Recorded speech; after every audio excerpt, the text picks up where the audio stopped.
Question 703.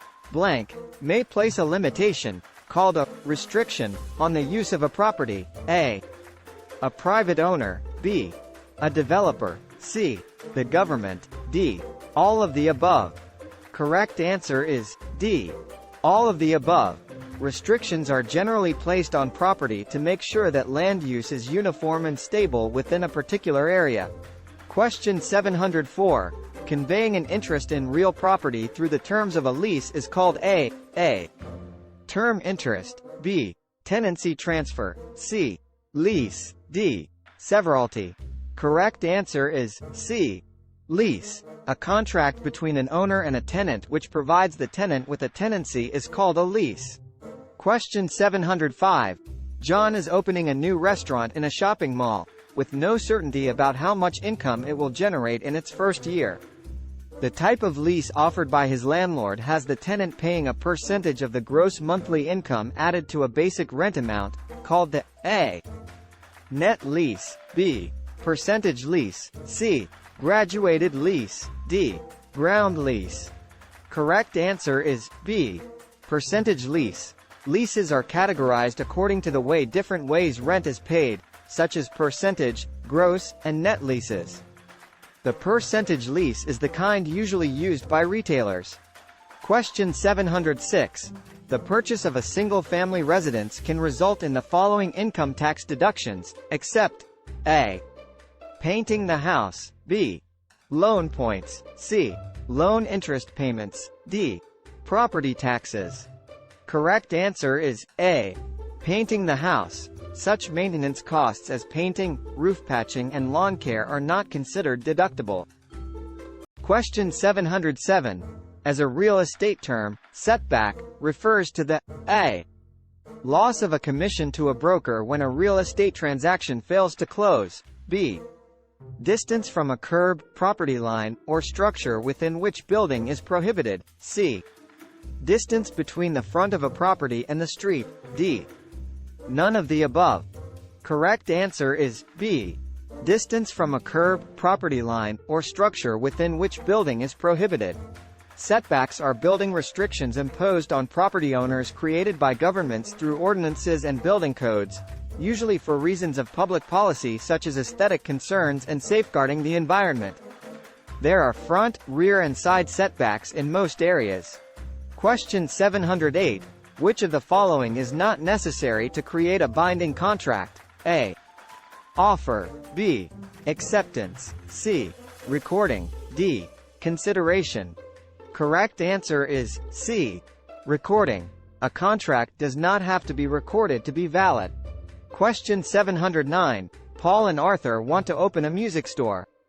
Their friend Bob promises that if Paul and Arthur start a store, he will sell them all of the guitars they need for $50 per instrument for their first year in business. However, when they open the store 3 years later, Bob says higher demand has necessarily increased his price to $100 a guitar. If Paul and Arthur sue Bob for breach of contract, they will likely A. Win, because they cannot procure guitars anywhere else for $50 apiece. B.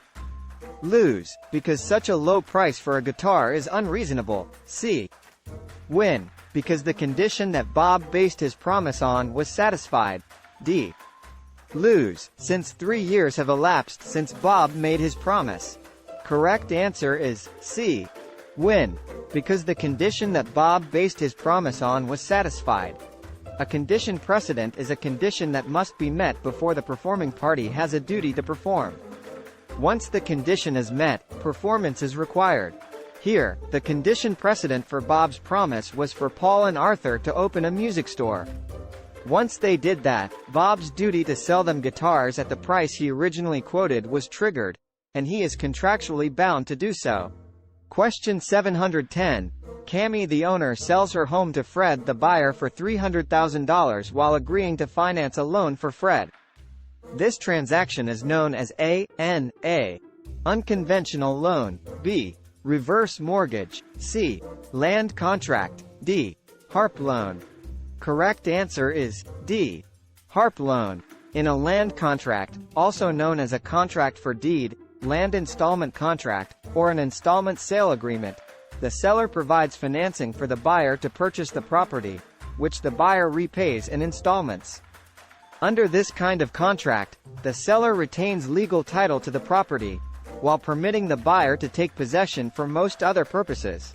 Question 711. Joni owns and runs a small clothing store. After a client sustains serious injuries when she slips and falls on a wet floor in the store, the client sues Joni and the store and wins a judgment in court. The client will likely be able to collect on the judgment. A. Against Joni and the store. B. Against just Joni. C. Against just the store. D. Against the city for failing to properly regulate Joni's property. Correct answer is A. Against Joni and the store. A sole proprietorship is not legally separate from its owner. Thus, the injured judgment holder can collect against both the business and its owner Joni. Question 712. In signing an agency listing with a particular agency, the owner agrees to the following. A. Pay a commission to the agency if the agency sells the listed property. B. Pay a commission to the agency even if the owner sells the listed property himself. C. Pay a commission to the agency even if a different agency sells the listed property. D. Both A and C. Correct answer is D. Both A and C. Under an agency listing, the seller has the right to sell the property himself without paying any commission. Question 713. Most lenders apply the C's test to screen loan applicants, which include A. Character, B. Capacity, C. Collateral, D. All of the above. Correct answer is D. All of the above. If one of the components is not at an acceptable limit or if there is excessive layering of risk across these components, the mortgage will likely go unapproved. Question 714. The phrase, "it goes with the land," most aptly describes A. Appurtenant easement. B. License. C. Homestead right. D. Contract. Correct answer is A. Appurtenant easement. An appurtenant easement burdens one piece of property for the benefit on another, such as a driveway to the street for Lot A, dominant tenement, that crosses over Lot B, servient tenement. This type of easement runs with the land, i.e., if either the dominant tenement or servient tenement has a transfer in ownership, the new owner receives the benefit, or takes on the obligation, of the easement.